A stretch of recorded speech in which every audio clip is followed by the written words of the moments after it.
के बावजूद माननीय धर्मेंद्र यादव जी ने मुझे बधाई दिया कि कमर में आपकी बेल्ट लगा है लेकिन फिर भी आप पार्टी के लिए, दल के लिए चल रहे हैं। ऐसा कोई कोई होता है। मैं इसीलिए घूम रहा था, इसीलिए प्रचार कर रहा था कि जो बकलोल या तोतले लोग हैं, जिनको कुछ पता नहीं है, खाली रात दिन बकवास करने वाले हैं और रात दिन दूसरे की इज्जत को उछालने वाले हैं, उनको बताने के लिए घूम रहा था। नहीं घूमूंगा तो ये बकलोल फिर यही कहेंगे कि देखिए भाई वाली कर रहा है। ये जमाना किसी को नहीं छोड़ा है। जो हमारे विषय में गलत सोचते हैं उनको भी हम हृदय से प्रणाम करते हैं। हमारे ऊपर फैसला लेने वाले आप होते कौन हो? हमारे ऊपर मेरा भाई चुनाव लड़ा हमारे खिलाफ, हमारी पार्टी हार गई। और हार गई कैसे हमारी पार्टी? वहां भाजपा और बसपा का तालमेल था। गुड्डू जमाली को लड़ा करके और मुसलमानों को वोट चढ़ा करके हमारी पार्टी को हरा दिया गया। हमें उसका दुख है, लेकिन आप मेरे भगवान हैं, आप मेरे श्रोता हैं। कहने में मैं भावुक हो रहा हूं। इस भाई को मैंने पाला है, वो भाई जीत करके घर आता है और मेरा पैर छूता है, तो क्या कहूं कि तुम हट जाओ, तुम भारतीय जनता पार्टी को, हमको छूटा मत। मैं आपसे एक प्रश्न करता हूं, इस प्रश्न का जवाब दीजिए। क्या मैं उसका सम्मान नहीं कर सकता? क्या उसने मेरा नाम नहीं बढ़ाया? क्या उसने हमारे टणवा गाजीपुर को हिंदुस्तान के सबसे बड़ी पार्लियामेंट में नहीं लिखवाया? क्या मैं बधाई नहीं दे सकता उसको? मैं बधाई दे दिया, माला दे दिया, आशीर्वाद दे दिया, अपने घर में दिया।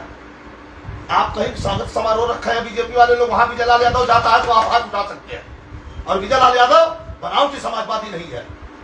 विजय लाल यादव मर जाएगा इसी झंडे में लिपट के। कभी अपने दिमाग को, अपने जबान को होश में करके और विजय लाल यादव पर कमेंट करना। विजय लाल यादव हमारे ऊपर फैसला लेने वाले हैं राष्ट्रीय अध्यक्ष जी, हमारे ऊपर फैसला लेने वाली हमारी पार्टी, हमारे प्रदेश अध्यक्ष जी मेरे सुतम पटेल साहब। अगर मैं गलती किया हूं, हमारे जिला अध्यक्ष हैं रामधारी सिंह यादव जी, मैं गलती कहीं से किया हूं तो वो लोग हमें सजा देने वाले हैं। तुम तोतले और बकलोल, विद्याविहीन, तुम बोलने वाले हो तो कौन? जबान को संभाल के बात करो और किसी के ईमानदारी पर और किसी की खुददारी पर कभी खुलता था। और जब वहाँ से वोट निकलता था 2-4 बूथों पे, जब हमको मिला 800, इनको मिला 150, तो पागल होने लगते थे और ऐसे शब्द बोलते थे जो मैं नहीं बोल सकता यहाँ पे। यही इनकी असलियत है। हम उनको वोट दें तो बहुत अच्छे हैं, मेरा समाज उनको एक तरफा वोट दे बहुत अच्छा है। और एक और बात पूछता हूँ, मैं कौन हूँ? मैं क्या कोई अमेरिका लंदन से आया हुआ या पाकिस्तान का आया हुआ मुसलमान हूँ? मैं कौन हूँ आखिर? मेरा वजूद क्या है? मैं इसी ज़मीन में हूँ, यही मेरे पुरख की हड्डियाँ गड़ी हैं। कल मैं मरूंगा, यहीं गाड़ा जाऊंगा। आपके अंदर इतना ही होता, बहुत बड़े हित ऐसे थे तो आप कह देते जाने दो, जमाली साहब जीत रहे हैं, उनको जीत जाने दो, आप कह सकते थे।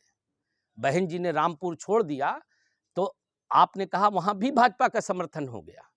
जब हमको यहाँ लड़ा दिया तो यहाँ भी समर्थन हो गया। इसलिए आप ये बातें करते हैं ड्रामे की, कि यही भ्रम पैदा करते हैं। मुझे सबसे ज़्यादा नफरत है कि ये वो लोग हैं जो समाज को बांटते हैं। हिंदू मुसलमान, कोई मोरलिटी नहीं है कि डेवलपमेंट किया। आज समस्या नौजवान बेरोजगारी से जूझ रहा है, किसान अलग मर रहा, उसकी कोई बात नहीं करेगा। हिंदू मुसलमान, वहाँ भाजपा। अब मैं और ज़्यादा नहीं बोलना चाहता, सबको सबका असली चेहरा पता चल चुका है। अगर आपको आप कहते मैंने हरा दिया, आपका यहाँ है क्या कि मैंने हरा दिया? ये ज़मीन मेरी है, मैं यहाँ पैदा हुआ हूँ, यहीं मरूंगा। आपको अगर इतनी गैरत होती तो आप कहते जाने दो, इस आदमी के साथ हमसे ज़्यादती हो गई है, इसी को जीत लेने दो। क्या ये मोरलिटी नहीं थी? क्या ये मोरलिटी ऐसा नहीं हो सकता था? मेरा समाज आपको वोट देने के लिए पैदा हुआ है। आप अपने समाज से कह दीजिए हमें वोट दे दे। आप अपने समाज को कह दो कि जाने दो यार, इन्हीं को दे दो। हमारा समाज अगर प्रदेश में आपको वोट देता है तो नहीं, ठीक है, और जैसे ही वोट नहीं दिया वैसे ही आप मुंह में जो आएगा बोलेंगे। तो आज मैं आपको बता दूं, इनके आने वाले दिनों में ये पार्टी नेस्तो नाबूद हो जाएगी। इसलिए हो जाएगी कि इनकी क्रेडिबिलिटी ठीक नहीं है, ये धोखा देते हैं लोगों को। और मुझे तो कहने में कोई आपत्ति नहीं, इनके लीडरशिप धोखा देती है। मेरे साथ जो घटना हुई थी मैं ज़िंदगी में नहीं भूल सकता। मुझे इस बात का गम नहीं है कि ऐसा हुआ, मुझे इस बात का गम हमेशा रहता है। मैं सोचता हूँ इस बात को कि अगर इतने बड़े-बड़े लोग इस तरह की बातें करेंगे तो दुनिया में इंसान किस पे विश्वास करेगा। यही तो सबक लोग कर रहे हैं कि आप